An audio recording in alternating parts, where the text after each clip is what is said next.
စီးပွားရေးတစ်ခုစတင်တော့မယ်ဆိုရင်မိဖက်ဆိုတဲ့စကားလုံးကတော့ကြားဘူးနေကြဖြစ်မှာပါဒါပေမဲ့ဥပဒေမျက်စိနဲ့ကြည့်ရင်မိဖက်ဆိုတာတကယ်တမ်းဘာကိုဆိုလိုတာလ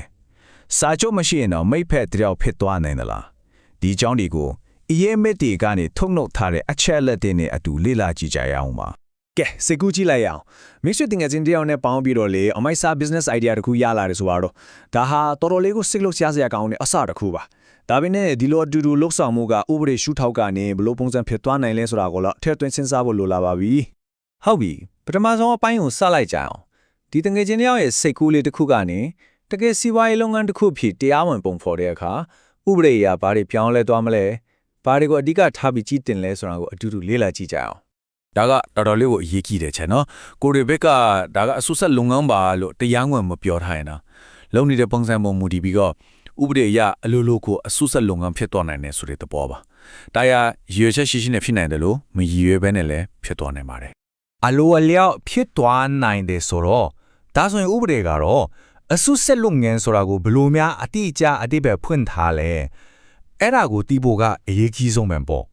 ့ဒီမှာမြင်နေရတာကတော့မြန်မာနိုင်ငံအစုဆက်လုံးကအဥပဒေကနေတိုက်ရိုက်ယူထားတဲ့တရားဝင်အသေးပဲဖွင့်ဆိုချက်ပါပဲဒီထဲမှာအဓိကကျတဲ့စကားလုံးတွေကဘာတွေလဲဆိုတော့သဘောတူညီထားကြတဲ့သူလေမျက်ငွေကိုခွဲဝေယူဖို့ပြီးတော့အားလုံးကိုစာတရားရောက်ကလှုပ်ဆောင်တာဆိုတဲ့အချက်တွေပါပဲအထူးကအနစ်ချုပ်ကတော့ဒါပါပဲအစုဆက်လုပ်ငန်းဆိုတာကလည်းလိမ်များမို့လို့ဒါမှမဟုတ်မိသားစုဝင်မို့လို့အလိုလိုထက်လာတာမျိုးမဟုတ်ဘူးအတူတူလက်တွဲလို့ဖို့တက်ကက်ကိုတဘောတူညီချက်တစ်ခုရှိမှပေါ်လာတဲ့ဥပဒေအရဆက်ဆံရေးမျိုးပါဒီဥပမာလေးကခြားနာချက်ကိုဒရိုလေးရှင်းသွားစီမှာပါကြည့်လိုက်ရအောင်ပစ္စည်းတစ်ခုကိုအတူတူပိုင်ပြီးအဲ့ဒီကရတဲ့အကျိုးအမြတ်ကိုဖြာဝေတာကအဆူဆက်လုပ်ငန်းမဟုတ်သေးဘူးဒါပေမဲ့အဲ့ဒီပစ္စည်းကိုပဲသုံးပြီးစီးပွားရေးတစ်ခုဥပမာဟိုတယ်လိုမျိုးလုပ်ငန်းတစ်ခုလုပ်လိုက်ပြီးဆိုရင်တော့အဲ့ဒါကအဆူဆက်လုပ်ငန်းဖြစ်သွားပါပြီဟုတ်ပြီ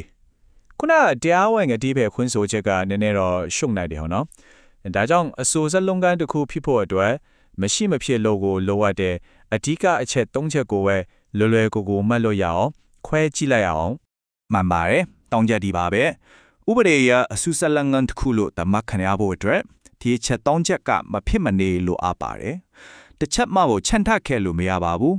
ပထမဆုံးအချက်သဘောတူညီချက်ရှိရမယ်ဒီနေရာမှာအရေးကြီးတာကလေတရားဝင်စာချုပ်ကြီးချုပ်ထားမှမဟုတ်ဘူးနော်နှုတ်နဲ့သဘောတူတာမျိုးဒါမှမဟုတ်နေ့ရောက်တာလုတ်နေကြနေတဲ့ပုံစံကကိုသဘောတူညီချက်ရှိတယ်ဆိုတာကိုပြနေရင်လည်းအတူတူပါပဲဒုတိယအချက်ကတော့စီးပွားရေးလုပ်ဖို့ရည်ရွယ်ချက်ရှိရမယ်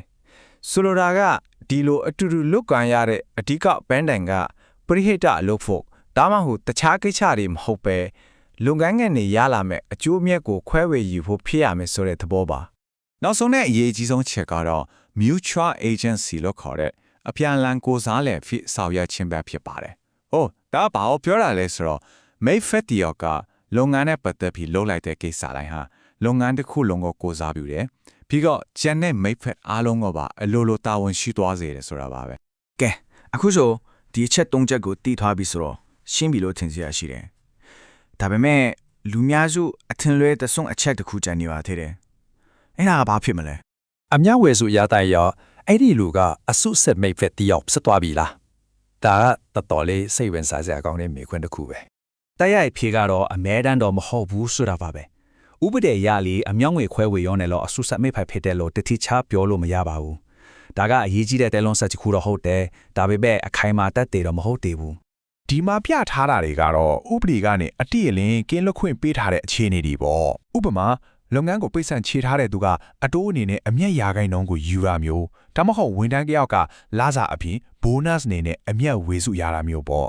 ့ဒီလိုအခြေအနေမှာသူတို့ကအမျက်ဝေစုရနေပေမဲ့အစုဆက်မေဖက်တွေတော့လုံးဝမဟုတ်ပါဘူးဒီအချက်ကိုတကယ်တရားရုံအမှုတစ်ခုကတက်တဲ့ပြခဲ့ဖို့ပါအဲ့ဒီဘုမှာလေကွယ်လွန်တော်တဲ့မိဖက်တယောက်ရဲ့ဇနီးတွေကလုပ်ငန်းအမြတ်တွေကဝေစုကိုဆက်ပြီးတော့ရနေကြတယ်။ဒါပေမဲ့တရားရုံးကသူ့ကိုမိဖက်တဲ့အဖြစ်တတ်မှတ်ခဲ့ခြင်းမရှိပါဘူး။ဘာလို့လဲဆိုတော့သူနဲ့ကြံတဲ့မိဖက်တွေကြားမှာအတူတူလောက်ကိုက်ဖို့သဘောတူညီချက်မှမရှိခဲ့တာကို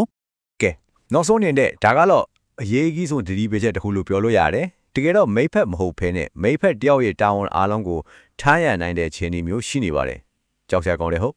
partnership by holding out လို့ခေါ်တဲ့ဥပဒေဆိုင်ရာအယုတ်အဆတစ်ခုပါဒီမှာအဓိကကျတဲ့စကားလုံးကတိလက်နဲ့ကိုစားပြုခွင့်ပေးလိုက်တာဆိုတာပါပဲ